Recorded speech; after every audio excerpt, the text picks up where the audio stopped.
here, I can do just about anything that I want, right? As long as it's from the Bible, at least. Psalm 88.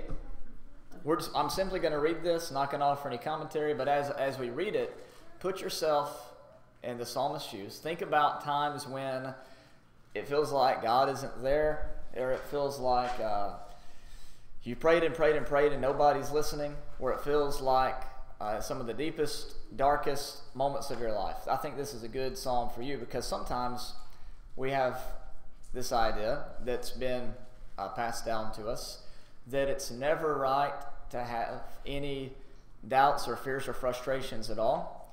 When you read the Bible, all throughout the Bible, it's full of people who had their own set of problems. Even when you read Matthew 28, by the way, here is the resurrected Savior standing before his disciples. And you remember what Matthew says? Still some of them doubted. So here's Jesus standing in front of them, holes in the hands, hole in the side, and they're going, I don't know yet, I'm not sure. Need to think about this. So there's times in our life when we're overcome with fear and dread and frustrations, and that's not a bad thing. In fact, we can use it to our advantage to grow. But let's read Psalm 88, or I'm going to read it. I said that one time, and everybody started reading. So I'm going to read Psalm 88 from verse 1 and forward, from the New American Standard. O Lord, the God of my salvation, I've cried out by day and in the night before you. Let my prayer come before you. Incline your ear to my cry. For my soul has had enough troubles, and my life has been drawn near, my Bible says, to Sheol, or to Hades. I am reckoned among those who go down to the pit. I've become like a man without strength, forsaken among the dead, like the slain who lie in the grave, whom you remember no more, and they are cut off from your hand. You have put me in the lowest pit, in dark places and in depths. Your wrath has rested upon me, and you have afflicted me with all of your waves. You have removed my acquaintances far from me. You have made me an object of loathing to them. I am shut up and cannot go out. My eye has wasted away because of affliction. I have called upon you every day, O Lord. I have spread out my hands to you. Will you perform wonders for the dead? Will the departed spirits rise and praise you? Verse 11. Will your loving kindness be declared in the grave, your faithfulness in Abaddon? That means the place of destruction. Will your wonders be made known in the darkness? Will your righteousness in the land of forgetfulness? But I, O Lord, have cried out to you for help, and in the morning my prayer comes before you. O Lord, why do you reject my soul? Why do you hide your face from me? I was afflicted and about to die from my youth on. I suffer your terrors. I am overcome. Your burning anger has passed over me. Your terrors have destroyed me. You surrounded me like water all day long. You've encompassed me altogether. You've removed lover and friend far from me. My acquaintances are in darkness. And that's how the psalm ends. No resolution, no answer. It's just kind of all up in the air. Have you ever felt like that before? Yeah. You felt like God has basically thrown everything at you and you don't know what to do with it all? So I read that to know that you're not alone. Even inspired writers in the Bible sometimes looked around and went, okay, how does this end? Where are we going? And so just know you're not alone. You have your family here at Hickory Street. You've got people in the Bible struggling, wondering, grasping at something, some resemblance of relief from what they're going through. And so I don't know if that helps, but it helps me to know that I'm not the first one to feel these things, and you're not going to be the last one to feel these things. And so hang in there, know that there is an end to it, and use the bad situation that you may be in to better yourself, to strengthen yourself, and to move forward. All right? So this is, I think, advice that we can all apply to our lives. That's the mini lesson. So you don't get away that easy. Now we have the real lesson. So I go to Luke 15. Go to Luke chapter 15. Now, we have done lessons from Luke 15 before. And you may be thinking to yourself, well, I know exactly how this is going to go. Got to go get the sinner. Got to go bring them back home, right? I got to be looking out over the driveway waiting for our son to return or what have you. But this is not what this lesson is about. We're going to look at sort of a different take on Luke 15. It's not necessarily the correct interpretation, but it is Jesus goes back to the I am statement in Exodus 3, and he said, I see resurrection here. When maybe not everybody can see it like that or understand quite why Jesus was pulling from that passage.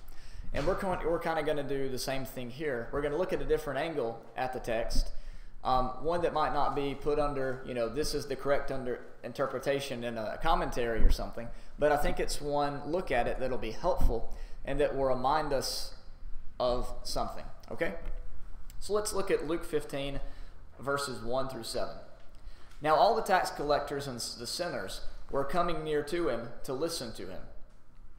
But both the Pharisees and the scribes began to grumble, saying, "This man receives sinners and eats with them."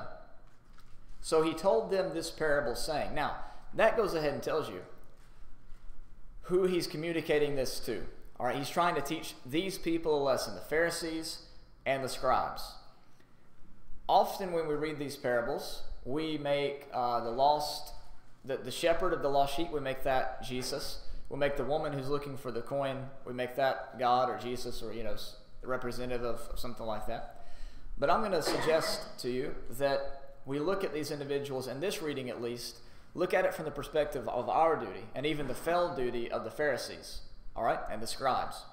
So he told them the parable, saying, "What man among you, if he has 100 sheep and has lost one of them, does not leave the 99 in the open pasture and go after the one which is lost until he finds it? When he has found it, he lays it on his shoulders, rejoicing. When he comes home, he calls together his friends and his neighbors, saying to them, 'Rejoice with me, for I have found my sheep which was lost.' I tell you that in the same way there will be more joy in heaven over one sinner who repents than over 99 righteous persons who needs no repentance." Now let me start a pattern for you so you can see it here in the text. So you have 100 sheep. And then in the next parable, you have 10 coins. And then finally 2 brothers. All right, so let's keep that in mind as we read through this. So first of all, this man who owns these 100 sheep, you got basically 2 options. One, he's a very wealthy man, or at least he works for a very wealthy man who has all of these sheep. Or 2, this is a communal herd that the village has, and they've appointed one man in the village to take care of the sheep, which sort of may suggest why he brings in his family and his neighbors to rejoice with him, because this isn't just a solo problem, this is a community problem, all right? But we've mentioned all that before and talked about those things and how he brings it back on his back and stuff like that before. But what I want to ask you is this: how does he know one of the sheep is missing? Think about it this way.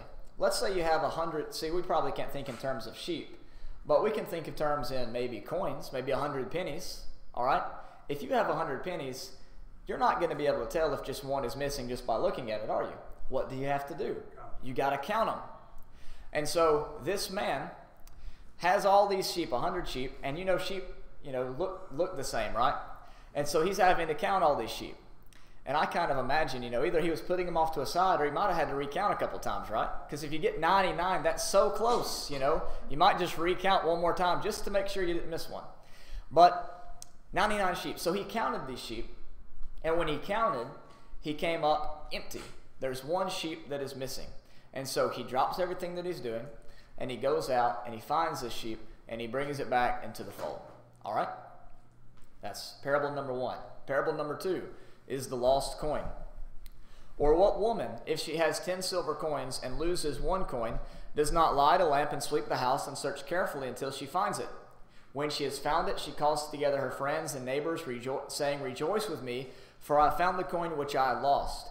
In the same way, I tell you, there is joy in the presence of angels of God over one sinner who repents. Now, one note about this: the party that she threw to celebrate about this coin that she found probably cost more than the coin that she lost. But on a serious note, how does she know that she lost a coin? She had to count them, right? 10 coins. She has, one of them's missing. Now, if you have them out on a table, maybe you could look at it and kind of see that one's missing. 10's a little bit easier. But if it's in a bag or something, it's not as easy. Or if it's in your pocket, it's not as easy. You got to take them out and count. So you have 10, and one's missing. And so she begins to sweep, and she begins to look and search and turn over furniture, whatever it is that she's got to do to find this lost coin. So she counts, and the shepherd counts. Now let's come to verse 11. And he said, "A man had 2 sons. The younger of them said to his father, Father, give me the share of the estate that falls to me. So he divided his wealth between them. And not many days later, the younger son gathered everything together and went on a journey into a distant country, and there he squandered his estate with loose living. Wait, let's stop there for a second. I don't know how I ever didn't see this. You know, there's something to it. Whenever you read the Bible over and over and over again, you're liable to pick up something new each time, right? So I don't know why, but I just kind of skipped over that phrase in verse 13, not many days later, or not long after that. So that makes the picture a lot more clear. You can probably think about that. You know, somebody asks you for some money, and then they're your friend for a couple of days, and then they're gone, right? Where'd they go? I thought we were buddies. So this is kind of what the young man does. He gets the money, he gets the inheritance, and he stays. Everything's good, Dad. I'm not going to leave with the inheritance. It's all fine. And then he leaves after a couple of days. I never really thought about that. But anyways, let's keep going. Verse 14. Now when he had spent everything, a severe famine occurred in that country, and he began to be impoverished. So he went and hired himself out to one of the citizens of that country, and he sent him into his fields to feed swine. And he would have gladly filled his stomach with the pods that the swine were eating, and no one was giving anything to him. But when he came to his senses, he said, How many of my father's hired men have more than enough bread, but I am dying here with hunger? I will get up, go to my father, and will say to him, Father, I have sinned against heaven and in your sight. I'm no longer worthy to be called your son. Make me as one of your hired men. So let's pause here and kind of go over this from a Jewish perspective, all right? First off, he says, way back up in verse 11, a man had two sons. Sound familiar? Isn't that how Paul starts off the allegory in Galatians chapter 4? A man had two sons. And he begins to go and describe the relationship between Isaac and Ishmael and Sarah and Hagar. But whenever you read about someone having two sons, who's probably going to get the better end of the deal? The younger son, right? Because, you know, Cain and Abel. Abel was the righteous. Cain was the wicked. Jacob and Esau, So in other words, from the Pharisees' perspective, the older son is most likely going to be, the hairy one who works out in the field and stinks and, isn't the pretty boy that hangs around the house with his mama, right? So this is kind of the idea that the Jews would have when they're listening to this parable that Jesus is telling. So they're thinking all the while, the younger son's going to have it better than the older son at the end of the day. But it starts off completely contrary to what the Old Testament generally does when there's an older son and a younger son. This time, it's the younger son. He's running amok. He's not with his father's house anymore. He's feeding swine. He's about to eat out of their trough. He's in a far country, so he's dead, in other words. Because if you're out of the land of Israel, if you're out of your father's house, if you're cut off from God, you're dead, as the father's going to say here in a moment. And so it's kind of going against the grain in terms of what you would typically expect from a Jewish story about two sons. Did you know that Jesus was a Jew? Yeah, sometimes we forget about that, right? But let's keep going. So here in chapter 15, we're going to start beginning here in verse 20. Start reading here in verse 20. So he got up, came to his father, but while he was still a long way off, his father saw him and felt compassion for him, and ran and embraced him and kissed him. And the son said to him, In your sight, I am no longer worthy to be called your son. But the father said to his slaves, Quickly, bring out the best robe and put it on him. Put a ring on his hand and sandals on his feet. And bring the fatted calf, kill it, and let us eat and celebrate. For this son of mine was dead and has come to life again. He was lost and has been found. And they began to celebrate. Now his older son was in the field. And when he came and approached the house, he heard music and dancing. And he summoned one of the servants and began inquiring what these things could be. And he said to him, Your brother has come, and your father has killed the fattened calf, because he's received him back safe and sound. But he became angry and was not willing to go in. And his father came out and began pleading with him. But he answered and said to his father, Look, for so many years I've been serving you, and I've never neglected a command of yours, and yet you have never given me a young goat, so that I may celebrate with my friends. But when this son of yours came, who has devoured your wealth with prostitutes, and you killed the fatted calf for him. And he said to him, Son, you've always been with me, and all that is mine is yours. But we had to celebrate and rejoice, for this brother of yours was dead and has begun to live, and was lost and has been found. I want you to think about a different angle on this parable that we don't usually think about. And probably because it's not the point that Jesus is trying to make here. But 100 sheep. The man thinks to count, and when he takes the count, he realizes that one is missing, and so he immediately goes out and finds them. The 10 coins. Now, a coin doesn't get lost on its own, right? So, God doesn't lose his people. His people wander off, right? They lose God. So the woman in the story probably, isn't a representation of God, because God's not going to lose a coin. But anyways, the woman loses a coin, so she counts her coins, right? That's not in the story, but we can imply it or infer it from the story. And then she goes and she finds the one that's lost. What this man forgot to do, he remembered to accept his son back home. He remembered to kill the fatted calf, to put all the beautiful clothes and jewelry and garments on his young son. He remembered to even call in all the servants in to celebrate that